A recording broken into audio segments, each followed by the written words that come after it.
Hey, what's up YouTube? It's Kieran here. I'm back with another good video for today. For all you boxing fans. Um, so I wanted to cover on a recent fight with Miss Sandy Ryan versus Kirstie Bavington. Um, you know, the result came to Sandy defeating Kirstie by unanimous decision. 60 to 54. It was a 6 round, 140-pound super lightweight bout. Honestly, Sandy, for those of you that don't know, I believe she's related to her brother. I forgot his name. I want to say, hold on. I could look that up right now. What, Sandy Ryan brother? I know she has a brother. Who, Dave Ryan, right? Yeah, Dave Ryan. But basically, she's a good fighter, decent to say the least. I mean, she just had her first fight. Okay, not not the best fighter in the world, but I just think where things are with her performance, I wasn't really too how should I say impressed. I kind of felt like Sandy, she's trying to go in there, trying to showboat, knowing that this was her pro debut. So I mean, she wanted to kind of give out a good, impression of where she is, skills wise. But I kind of felt like with this opponent, she was very susceptible enough to the point where she could have easily just, utilized her jab. Because Kirstie, I didn't really look too deep into this fighter. I've seen a couple of her fights. She's okay to say the least, but definitely on a stylistic level, Sandy, she showed a lot of good skills, but I kind of felt like she was showboating too much, with her skills, so she wasn't taking the fight so seriously, early in, but then late game into the later rounds, that's when she she solidified her technique and abilities to defeat Kirstie. So, okay, I guess I'll give you credit for that. But here's what the problem. The problem with that is that when you do that, you tend to make mistakes in your early career. So you don't tend to see these holes in your game until you start getting into more fights. So, the problem that I have with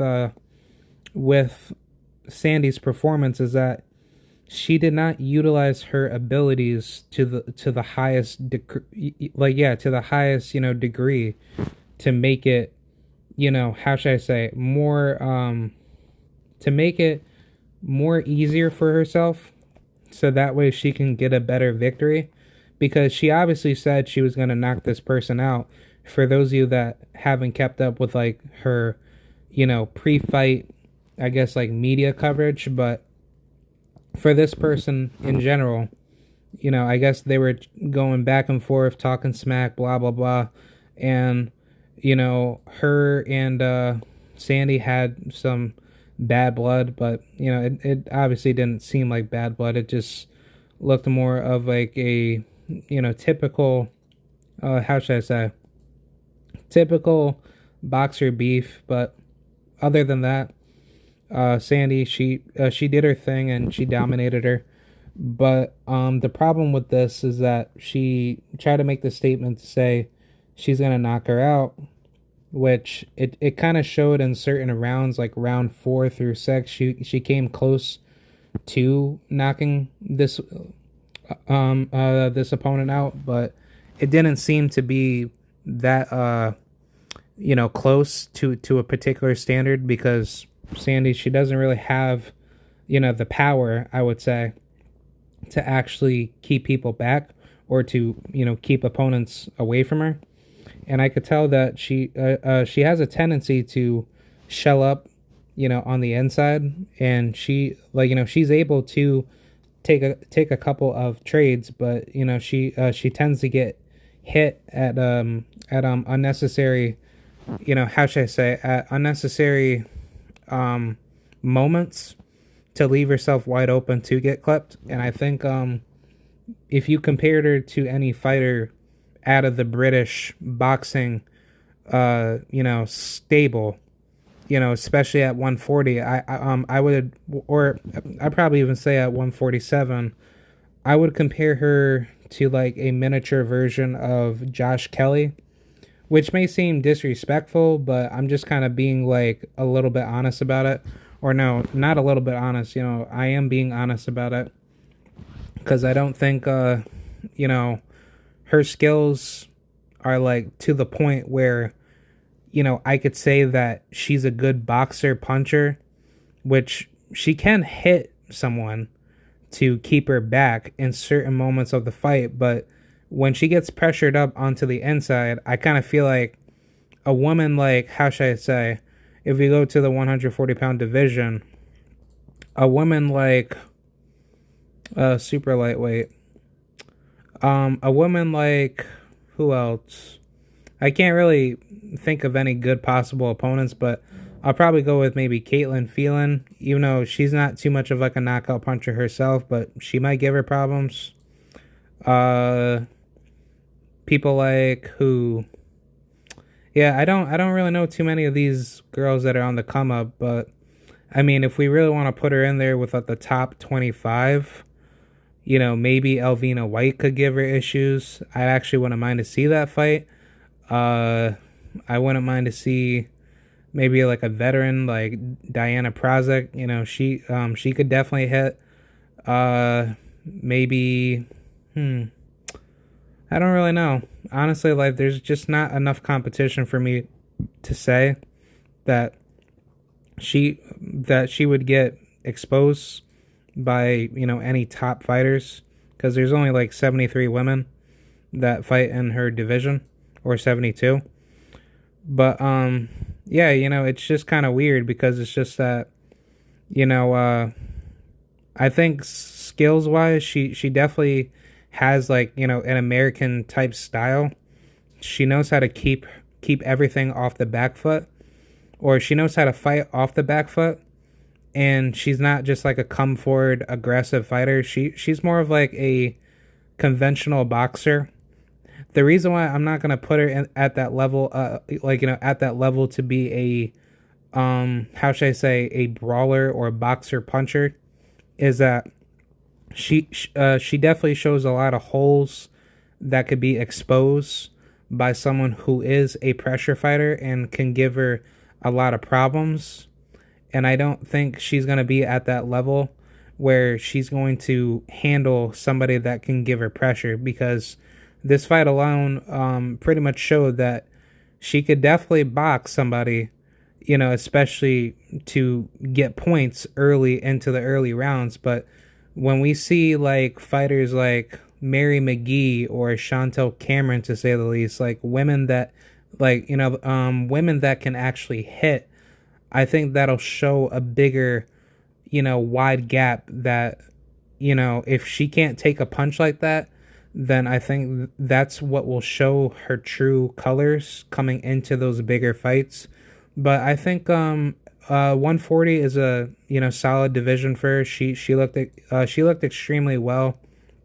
I think for any other fighters that can give her some good competition to test her to the next level, I would like to see her in there with I don't know. Honestly, I'd like to see some of these women come up from 135 to come to go up to 140 to face her. But, I'll start with like the 135 fighters if they're willing to move up to 140. But Maria Monillo, I like to see that fight. I like to see Yanina Del Carmen Lescano. That would be a good fight. Estelle Mosley, if she could go up to 140 and face her, that would be a beautiful fight. Firuza Sharipova, she's definitely capable to moving up to 140. Very good fighter. And I'd say lastly, I wouldn't mind Angelica Rascone. She's a good fighter as well. And I think that's about it. Yeah, nobody interesting other than Katie Taylor, but it's like Katie Taylor, she'll probably be gone by then. But I mean, I actually wouldn't mind Alicia Baumgartner to go up to 140, take her out, or fight Sandy if that's worth a good battle. I think honestly, like from first impressions, I don't think Sandy is that type of woman to bang with somebody. But if we're going to an amateur type of boxing ability, she still has a lot of that caliber built inside of her, and I don't think that that's going to translate well into the pros because I can see that she doesn't have good adjustments when she trades off the inside or when she trades in the inside with someone.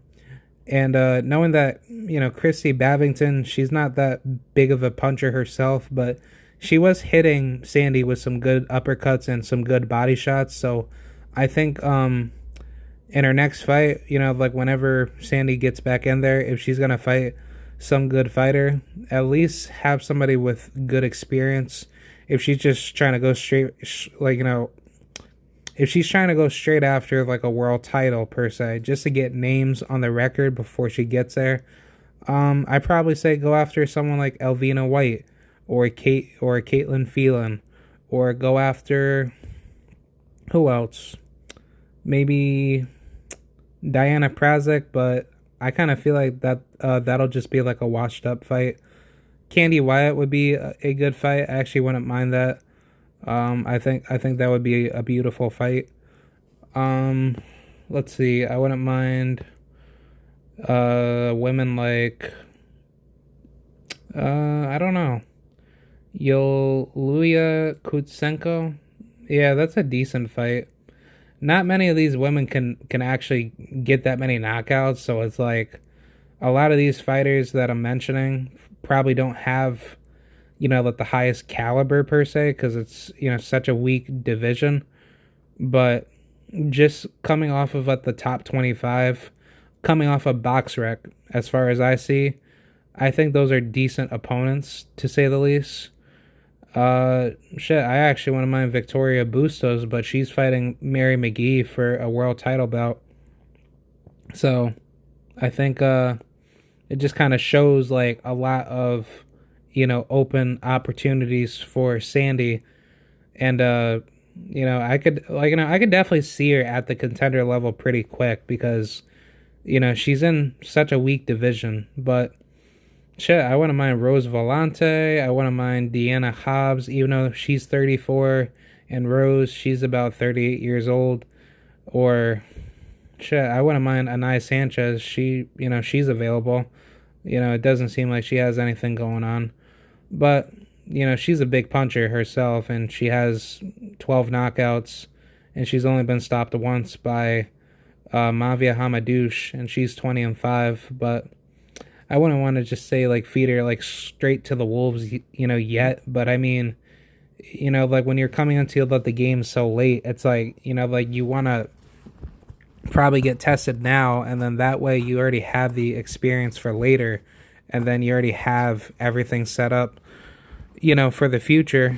But yeah, I wasn't too impressed with her performance. She looked very amateurish, in the sense of she kept getting caught up with a lot of uppercuts, getting touched up a lot to the body, and she kept leaving her her hands, or she kept leaving her her jab wide open to get countered with an uppercut. So like every time when she jabs, Kirstie was using that as an advantage to go into the inside and then work her body or use uppercuts onto her. So I think she needs to watch that, or I think she needs to watch out for that if she's willing to trade with somebody. But either way,